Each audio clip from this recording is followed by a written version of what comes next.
Assalamualaikum warahmatullahi wabarakatuh. Waalaikumsalam warahmatullahi wabarakatuh.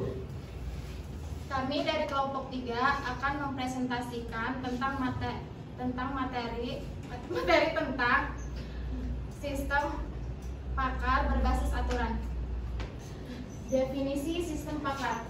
Sistem pakar secara sederhana adalah sebuah program komputer yang mampu meniru kecerdasan manusia dalam memecahkan masalah. Sistem ini didesain untuk mengumpulkan pengetahuan dari para ahli di bidang tertentu, kemudian mengorganisir dan menyimpannya dalam bentuk basis pengetahuan. Basis pengetahuan ini kemudian digunakan untuk menganalisis dan memberikan solusi terhadap masalah yang dihadapi oleh pengguna. Konsep uncertainty. Ketidakpastian dalam sistem pakar adalah konsep fundamental yang berhubungan dengan tantangan pengambilan keputusan ketika informasi tidak lengkap, tidak tepat, dan tidak pasti. Berikut adalah aspek-aspek kunci dari konsep ini. Yang pertama, definisi uncertainty. Ketidakpastian mengacu pada kurangnya pengetahuan yang pasti tentang keadaan dunia atau hasil keputusan dalam sistem ahli. Ini dapat berasal dari berbagai faktor, termasuk data yang tidak lengkap, informasi ambigu, atau variabilitas yang melekat di lingkungan. Jenis uncertainty. Ketidakpastian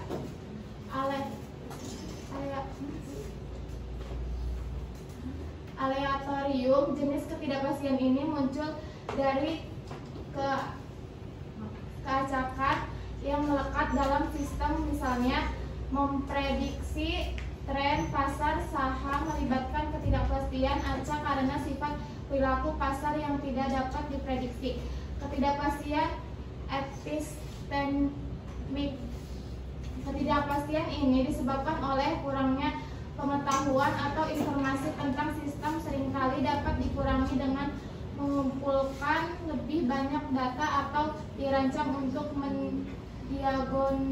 mendiagnosis penyakit tetapi tidak memiliki data komprehensif tentang kondisi tertentu. Itu dapat menghasilkan hasil yang tidak pasti. Yang ketiga, sumber uncertainty. Kualitas data. Kualitas data yang digunakan dalam sistem pakar secara signifikan mempengaruhi ketidakpastian. Data yang tidak akurat atau tidak lengkap dapat menyebabkan kesimpulan yang tidak dapat diandalkan. Batasan model. Asumsi dan penyederhanaan yang dibuat dalam model dapat menimbulkan ketidakpastian jika model tidak secara akurat mencerminkan skenario dunia nyata. Prediksi mungkin tidak pasti. Tujuan uncertainty. Yang pertama, mendorong pemikiran kritis. Ketidakpastian mendorong individu untuk berpikir kritis tentang informasi yang mereka miliki. Ini mendorong mempertanyakan asumsi dan mengeksplorasi penjelasan alternatif yang mengarah ke pemahaman yang lebih dalam tentang isu-isu kompleks. Yang kedua, memfasilitasi pembelajaran dan adaptasi. Ketika dihadapkan dengan ketidakpastian, individu dan organisasi sering termotivasi untuk mengumpulkan lebih banyak informasi, belajar dari pengalaman, dan menyesuaikan strategi mereka. Proses ini dapat mengarah pada peningkatan pengambilan keputusan dan inovasi. Yang ketiga, meningkatkan fleksibilitas. Ketidakpastian memerlukan fleksibilitas dalam perencanaan dan pelaksanaan. Ini mendorong individu dan organisasi untuk tetap terbuka terhadap perubahan dan menyesuaikan pendekatan mereka saat informasi baru tersedia. Contoh uncertainty. Yang pertama, informasi tidak lengkap. Sistem ahli mungkin tidak memiliki akses ke semua data relevan yang diperlukan untuk membuat keputusan. Misalnya, dalam sistem diagnosis medis, riwayat medis lengkap pasien mungkin tidak tersedia, yang menyebabkan ketidakpastian dalam diagnosis. Yang kedua, ambiguitas dalam data. Data yang dimasukkan ke dalam sistem ahli terkadang bisa ambigu. Misalnya, sistem pemrosesan bahasa alami mungkin berjuang dengan kata-kata yang memiliki banyak makna, yang menyebabkan ketidakpastian dalam menafsirkan query pengguna. Yang ketiga, sumber data yang tidak konsisten. Ketika sistem ahli mengandalkan beberapa sumber data, inkonsistensi dapat muncul. Misalnya jika satu database menyarankan kelakuan sementara yang lain menyarankan yang berbeda, sistem mungkin menghadapi ketidakpastian dalam menentukan tindakan terbaik. Yang keempat, batasan model. Algoritma dan model yang digunakan dalam sistem ahli mungkin tidak secara sempurna mewakili kompleksitas skenario dunia nyata. Misalnya sistem ahli peramalan keuangan mungkin tidak memperhitungkan perubahan pasar yang tiba-tiba yang menyebabkan ketidakpastian dalam prediksi. Definisi penalaran Bayesian. Penalaran Bayesian adalah pendekatan dalam statistik dan inferensi yang menggunakan teori Bayes untuk memperbarui probabilitas suatu hipotesis berdasarkan bukti baru.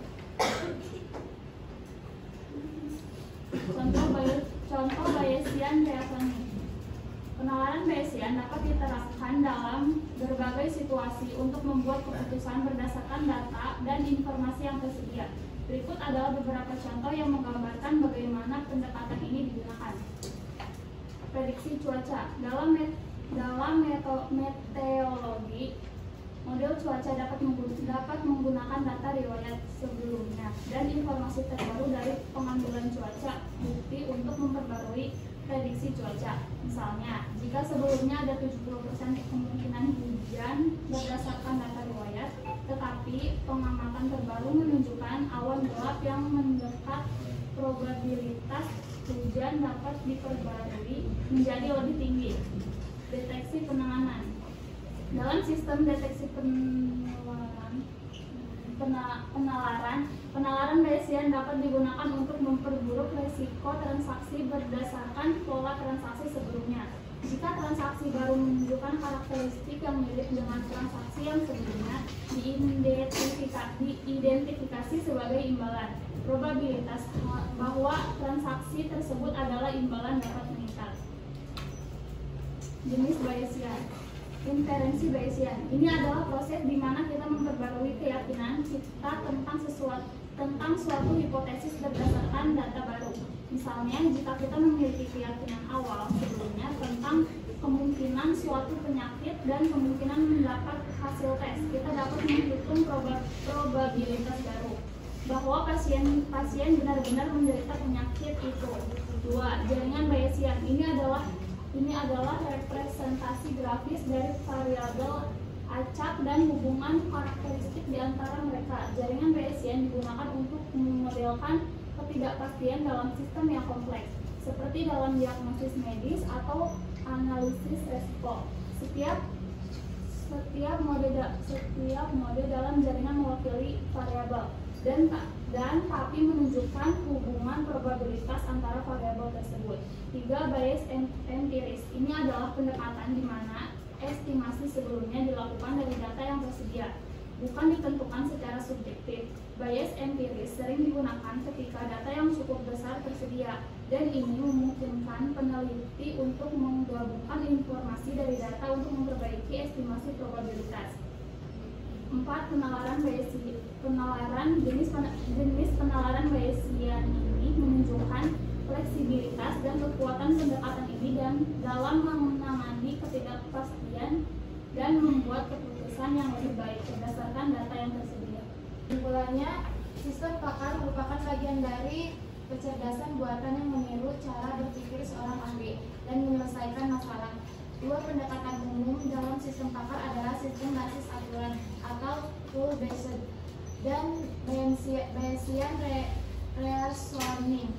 Sistem pakar berbasis aturan bekerja dengan menerapkan sekumpul aturan logika atau jika maka if then untuk menarik kesimpulan. Pendekatan ini cocok digunakan pada masalah yang strukturnya jelas dan aturannya bisa didefinisikan secara eksplisit.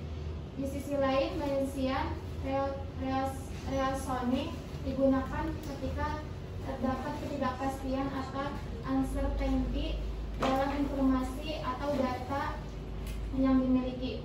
Dengan menggunakan teorema Bayes, sistem dapat memperbarui keyakinan terhadap suatu hipotesis berdasarkan bukti baru. Pendekatan ini lebih fleksibel dalam menghadapi kondisi dunia nyata yang seringkali tidak pasti atau ambigu.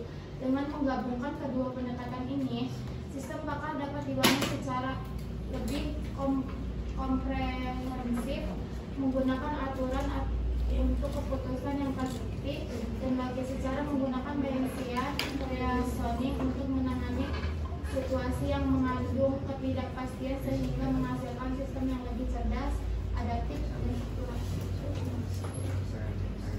Ada yang ingin ditanyakan? Perkenalkan, nama saya Fadli Putra. Izin bertanya. Jadi dalam uncertainty itu yang saya ketahui ada 3 metode dalam mempresentasikan uncertainty tersebut. Apa saja ketiga metode tersebut dan jelaskan apa saja fungsi dari metode tersebut. Izin menjawab pertanyaan dari Fadli. Kan pertanyaannya apa saja metode uncertainty dan jelaskan.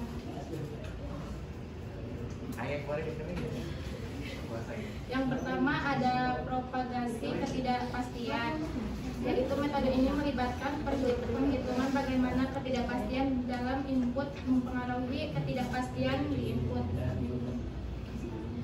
Yang kedua ada interval dan distribusi probabilistik. Dalam metode ini, parameter ditentukan dalam bentuk interval atau misalnya rentang, atau distribusi probabilistik atau misalnya normal, uniform. Ini membantu dalam mengilustrasikan ketidakpastian dan membuat perkiraan yang lebih realistis. Yang ketiga ada modeling Bayesian. Metode ini menggunakan prinsip Bayesian untuk mengupdate probabilitas sebuah hipotesis saat data baru tersedia. Jadi nama Muhammad Febri, izin bertanya kepada Pak bertiga. Dalam metode penanganan uncertainty itu ada tulisan penggunaan logika fuzzy ya. Apakah logika fuzzy sudah dijadikan standar untuk penanganan uncertainty? Sudah aja. Menjawab pertanyaan dari Febri. Pertanyaannya, apakah logika fuzzy bisa dijadikan standar pengambilan keputusan? Logika fuzzy dapat menjadi salah satu metode untuk pengambilan keputusan, tetapi perlu dipertimbangkan secara hati-hati dan digunakan bersama dengan metode lain untuk memastikan keputusan yang akurat dan efektif.